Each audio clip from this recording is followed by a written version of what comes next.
Jeff, does this new Facebook message tell investigators anything they didn't know before?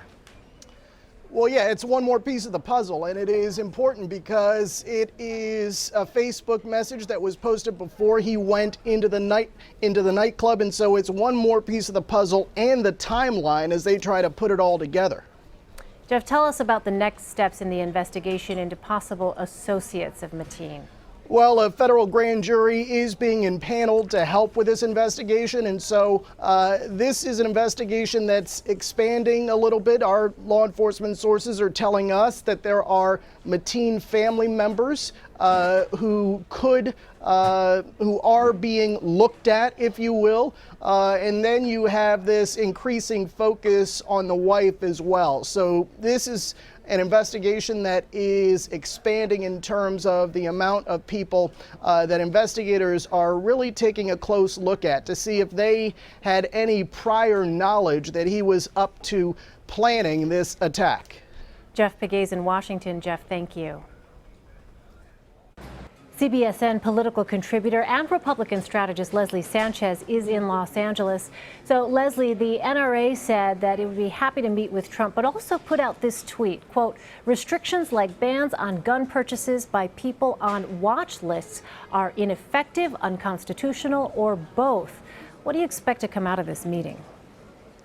Well, I think that's a very consistent line of communication coming out of the NRA. And actually, many of the Republican candidates in the GOP primary were arguing the same point. If you're going to look just at no-fly list and the secret watch list, they are fraught with errors. There is that notorious story of late Senator Ted Kennedy, who was on the mistaken for somebody on the no-fly list, and he had significant problems getting back and forth to Boston. And even after then Homeland Security head Tom Ridge got him off the list, it was several weeks before he stopped having those problems, and that's a sitting U.S. senator. So the argument that the NRA is making is there has to be a more effective way to have due process, to allow a judge perhaps to look at this case individually to ensure that you are not denying someone not only certain freedoms but their Second Amendment rights. So I think there is an agreement that Republicans and Democrats can make on this. Fundamentally,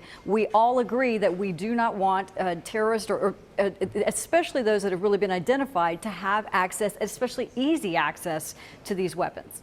Hillary Clinton responded Wednesday saying, "Welcome to the cause." Doesn't Trump's interest in a ban threaten support from his base potentially?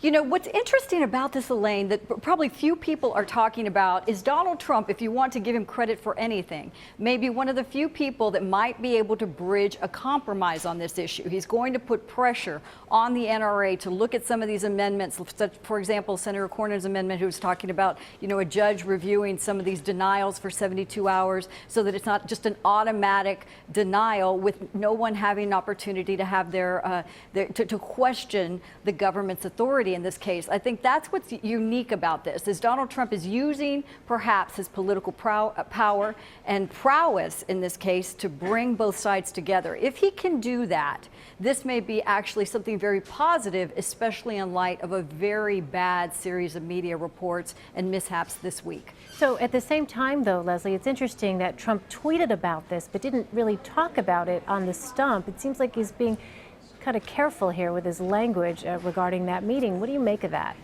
How often can you say careful and Donald Trump in the same sentence, Elaine? I mean, we've all like, this is a first.